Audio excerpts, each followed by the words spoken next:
Chapter 6 का part 2 SCADA system. SCADA system के communication protocol, ठीक है ना। कम्युनिकेशन प्रोटोकॉल यही सही रहेगा, यही सही रहेगा, यही सही है। देखिए स्काडा सिस्टम एक कम्युनिकेशन प्रोटोकॉल, ठीक है ना। स्काडा सिस्टम हो गया और उसका कम्युनिकेशन प्रोटोकॉल देखना है, ठीक।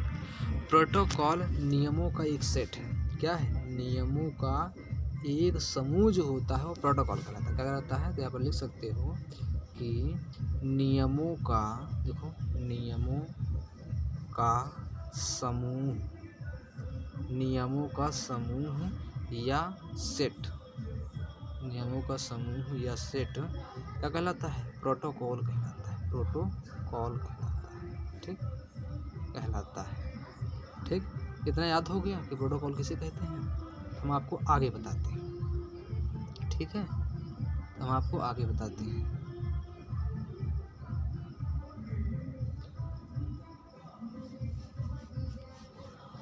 ठीक है, यहाँ तक की लाइन क्लियर है।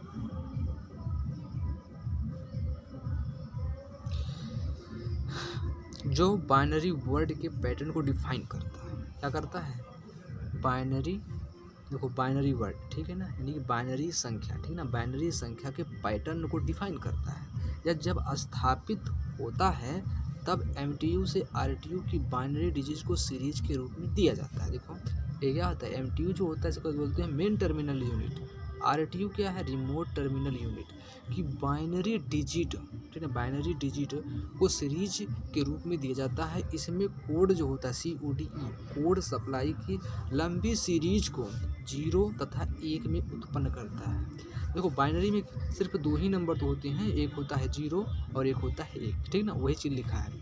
इस प्रकार बराबर कोड को रिसीव स्टेशन पर प्राप्त किया जाता है। सभी प्रकार के जो मैन्युफैक्चर, क्या होता है? मैन्युफैक्चर प्रोटोकॉल को डेवलप करते हैं। क्या करते हैं? कौन से? तो कहेंगे मैन्युफैक्चर, लिखो मैन्युफैक्चर, ठीक है ना, मैन्युफैक्चर, ठीक है, मैन्युफैक्चर प्रोटोकॉल, मैन्युफैक्चर प्रोटोकॉल को क्या करते हैं? डेवलप करते हैं, अर्थात डेवलप करते हैं, डेवलप करते हैं, ठीक। मैन्युफैक्चर प्रोटोकॉल को डेवलप करते हैं। इसमें प्रोटोकॉल के द्वारा, ठीक ना, इसमें प्रोटोकॉल के द्वारा निश्चित मैसेज को कहाँ पर? IEEE C3710 लेआउट की सहायता से भेजा जाता है। मतलब IEEE, ठीक है ना, IEEE याद हो गया, IEEE, उसके बाद C और 3710 कैसे याद करना है पता है? देखो I एक बार आएगा, फिर 3 बार E आएगा, फिर C आएगा, फिर 37 और 10, ठीक है ना। इसके थ्रू क्या किया जाता है पता है? प्रोटोकॉल के द्वारा जो है निश्चित मैसेज को IEEE C3710 लेआउट की सहायता से भेजा जाता है। जो प्रोटोकॉल होता है, प्रोटोकॉल की जो लेआउट को दर्शाया गया, देखो ये क्या है? प्रोटोकॉल के लेआउट, क्या है? प्रोटोकॉल के लेआउट को दर्शाया गया है। हम आगे आपको बताते हैं। देखिए ये आपका क्या है? प्रोटोकॉल लेआउट है। क्या है आपकी? ये आपका है प्रोटोकॉल लेआउट, ठीक है ना, लेआउट, प्रोटोकॉल लेआउट है आपका, ठीक है। ये क्या चीज़ है जी? सिंक है, SYNCH, सिंक, ठीक है। रिमोट एड्रेस, ठीक, function, internal address, modifier, special delivery codes, data, ठीक है ना, CRC मतलब साइक्लिक रिडंडेंसी कोड, ठीक है ना। इसको क्या लिखेंगे?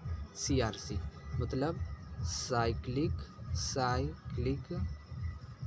रिडंडेंसी, देखो रिडंडेंसी कोड, ठीक है ना, CODE कोड, ठीक, साइक्लिक रिडंडेंसी कोड हो गया, ठीक।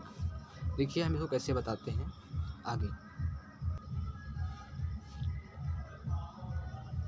स्काडा सिस्टम में उपयोग किए जाने वाले प्रमुख कम्युनिकेशन प्रोटोकॉल निम्नलिखित हैं, ठीक। देखिए आपको सिंक के बारे में सबसे पहले पढ़ना है। तो सिंक है, यह फ्रेम सिग्नल के द्वारा, देखो यह फ्रेम सिग्नल के द्वारा सभी पोटेंशियल मैसेज को सिंक्रोनाइज क्लॉक, ठीक है ना, सिंक्रोनाइज क्लॉक तथा ट्रांसमीटर क्लॉक, ठीक है ना। कौन कौन क्लॉक? सिंक्रोनाइज क्लॉक है, देखो सिंक्रोनाइज्ड क्लॉक, ठीक है, क्या चीज़ है, सिंक्रोनाइज्ड क्लॉक याद रखना। और दूसरा का है ट्रांसमीटर, देखो ट्रांसमीटर क्लॉक, ठीक, ये चीज़ हो गया। करा कि यह फ्रेम सिग्नल जो सिंक होता है ना, यह फ्रेम सिग्नल्स के द्वारा सभी पोटेंशियल मैसेज को सिंक्रोनाइज क्लॉक तथा ट्रांसमीटर के द्वारा रिसीव तथा ट्रांसमिट किया जाता है। ट्रांसमिट करना और रिसीव करना कहाँ से, तो कहोगे सिंक्रोनाइज क्लॉक तथा ट्रांसमीटर क्लॉक के द्वारा रिसीव तथा ट्रांसमिट किया जाता है, ठीक है ना।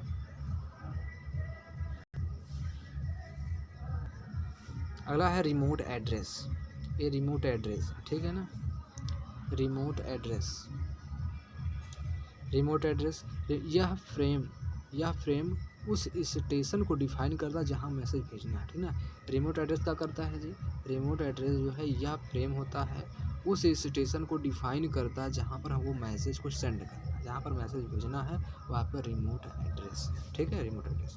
फंक्शन क्या चीज़ होता है, फंक्शन फ्रेम 256 विभिन्न प्रकार के मैसेज को डिफाइन करता है, ठीक ना। तथा जिसमें यह एक को चुनता है और इंटरनल एड्रेस, ठीक ना। इंटरनल एड्रेस क्या होता है, इंटरनल देखो यहाँ पर लिखा है भैया इंटरनल एड्रेस, ठीक।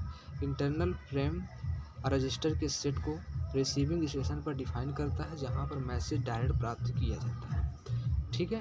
ये क्या है, इंटरनल एड्रेस, ठीक है। इंटरनल फ्रेम जो होता है रजिस्टर के सेट को रिसीविंग स्टेशन पर डिफाइन करता है जहाँ पर मैसेज डायरेक्ट प्राप्त किया जाता है। अगला है आपका है मॉडिफायर, ठीक ना। यह इंटरनल एड्रेस को मॉडिफाई करता है, ठीक ना। मॉडिफायर जो होता है क्या करता है जी, देखो यहाँ पर जो इंटरनल एड्रेस है उसको मॉडिफाई करेगा, कौन करेगा मॉडिफाई, मॉडिफायर करेगा। यह डिफाइन करता है कि कितना डाटा इस मैसेज में जोड़ा गया है, ठीक है, कितना डाटा इस मैसेज में जोड़ा गया जो मॉडिफायर होता है, ठीक है ना। ये इंटरनल एड्रेस जो होता है वो जितने भी डेटा होते हैं उसको डिफाइन करता है कि कितना डाटा इसमें जोड़ा गया है और उसको क्या करता है, सेंड करता है, मॉडिफाई करता है। अगला है स्पेशल डिलीवरी कोड, क्या चीज़ है जी, लिखा है स्पेशल डिलीवरी कोड, इसके आगे क्या लगा रहता है, स्पेशल डिलीवरी कोड। यह शॉर्ट हैंड मैसेज को RTU तथा MTU में रखता है, कहाँ रखता है, समझिए, क्योंकि शॉर्ट हैंड मैसेज, ठीक है ना, शॉर्ट हैंड, देखो शॉर्ट हैंड मैसेज, ठीक है ना। शॉर्ट हैंड मैसेज को कहाँ रखता है, तो रिमोट टर्मिनल यूनिट में और मेन टर्मिनल यूनिट में रखता है, क्या रखता है, स्पेशल डिलीवरी कोड, ठीक है। यह शॉर्ट हैंड मैसेज को आपका जो है RTU है MTU में रखता है। अगला है डेटा क्या चीज़ होता है जी, यह 0 से 192 फील्ड बिट्स को वेरिएबल लेंथ है, क्या है, यह 0 से लेकर के 192, ठीक है ना। फील्ड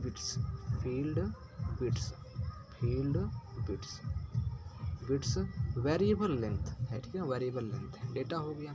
अगला है साइक्लिक रिडंडेंसी कोड, सबसे लास्ट वाला साइक्लिक रिडंडेंसी कोड, यानी कि साइक्लिक रिडंडेंसी कोड का जो उपयोग है ट्रांसमिशन एरर को डिटेक्ट करने में किया जाता है। हम समझा देते हैं,